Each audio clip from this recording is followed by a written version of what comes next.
시청해주셔서 감사합니다. 항상 여러분께 유용한 정보를 드리려고 노력하는 필리핀 승빈 TV입니다. 필리핀에 한 번쯤 와보신 분들이고 특히 사업차 방문을 해보신 분들이라면은 필리핀인들의 영어 실력에 아마 한 번쯤은 놀라셨을 겁니다. 그도 그럴 것이 여타의 동남아 국가, 태국이라든가 베트남, 미얀마, 기타 등등 이런 동남아 국가들을 가보셨을 때는 이 사람들이 나보다도 영어를 더 못하니까 의사소통에 정말 애를 먹었겠지만 필리핀에 특히 사업차 와보셨을 때는 오히려 얘들이 영어를 나보다 월등히 잘하다 보니까 뭔가 분위기상 압도되는 그런 느낌을 조금씩 받으셨을 것 같습니다.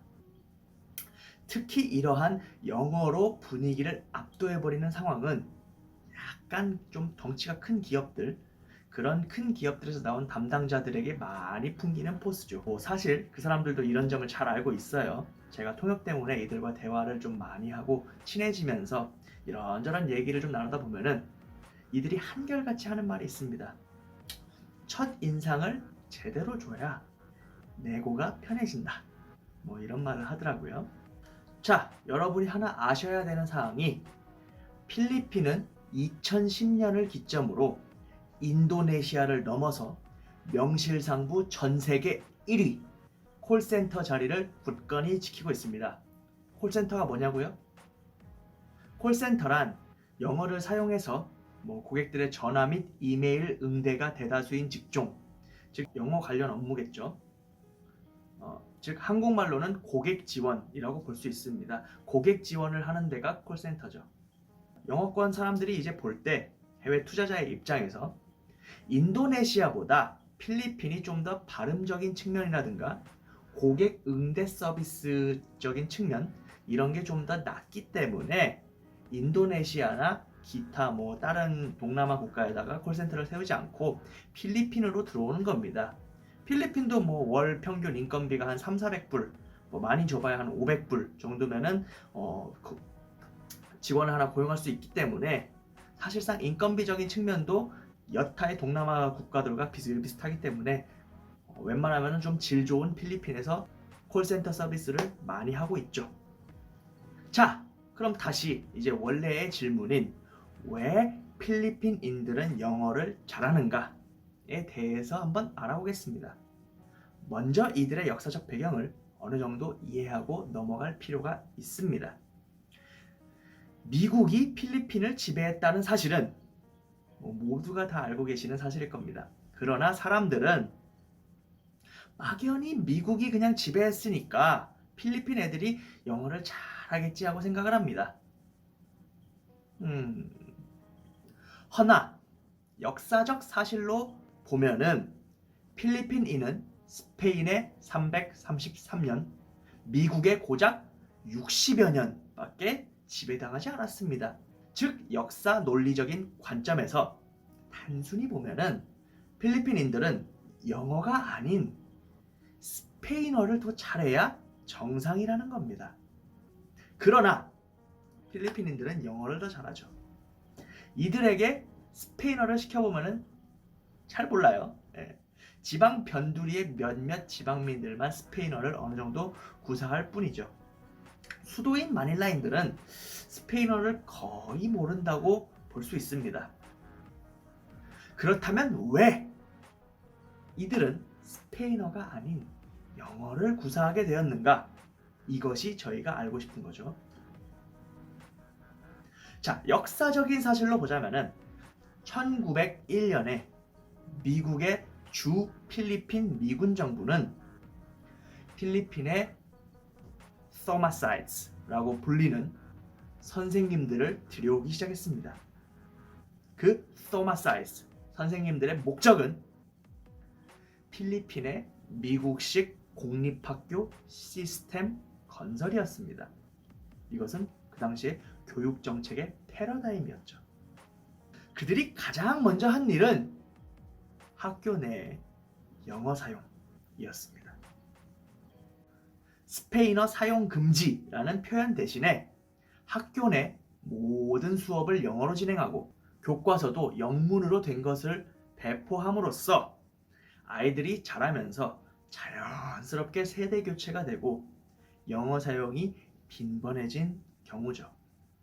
즉, 미국은 일본이 한국에게 했던 그런 강압 정책을 핀 게 아니라 필리핀인들이 자연스럽게 미국 문화에 자연스럽게 흡수될 수 있는 초석을 마련해 준 것이었습니다. 가장 근본적인 교육 정책을 바꿈으로써 말이죠. 자, 그렇다면은 한 가지 의문이 듭니다. 예전에 일본이 한국에다가도 똑같이 그렇게 했습니다. 학교 내 한국말 사용 금지, 무조건 일본어 사용이라는 정책을 폈죠. 거기에 이제 우리 한국인들은 굉장히 반발을 많이 했습니다. 그런데 어떻게 미국은 그런 필리핀인들의 반발심을 다 없앨 수가 있었나? 그럼 필리핀인들은 그러한 것에 대한 반발은 일체 없이 그냥 그대로 영어를 수용한 것일까? 당연히 그건 아닙니다. 당연히 평생을 해온 스페인어를 하루아침에 버릴 수는 없었죠. 그래서 미국은 이렇게 합니다. 미국은 강압적으로 필리핀을 통치하기보다는 회유 정책을 펴니다.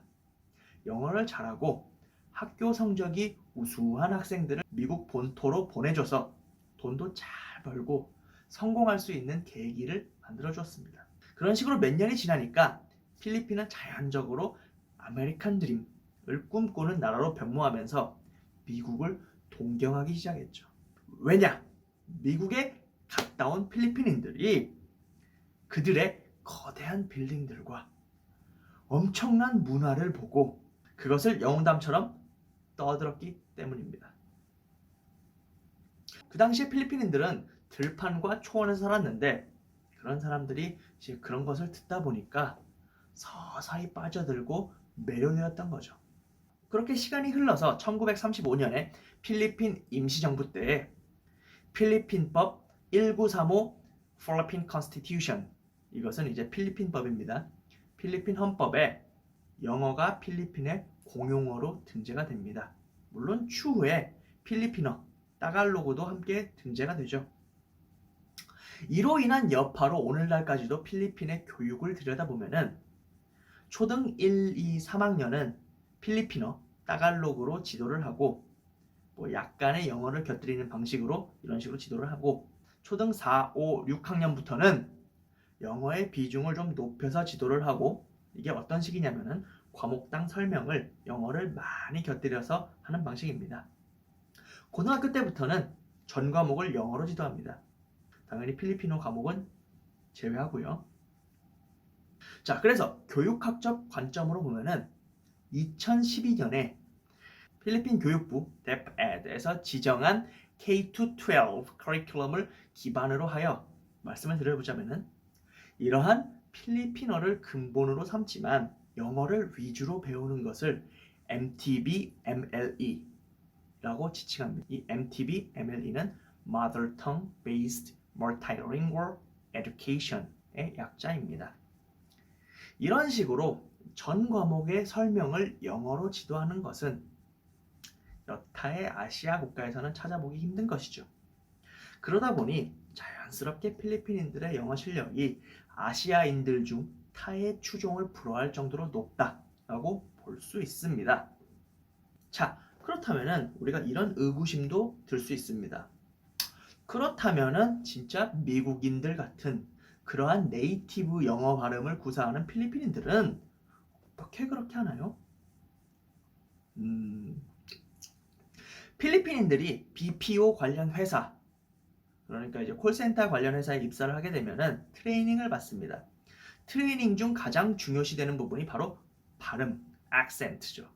자, 보통 트레이닝 기간은 2주에서 4주이며 이동안 필리핀인들은 발음 교정 훈련을 받습니다. 보통은 미국식 발음 교정 훈련이 주가 되고 가끔씩 영국식 발음 교정 훈련을 받는 회사도 있습니다.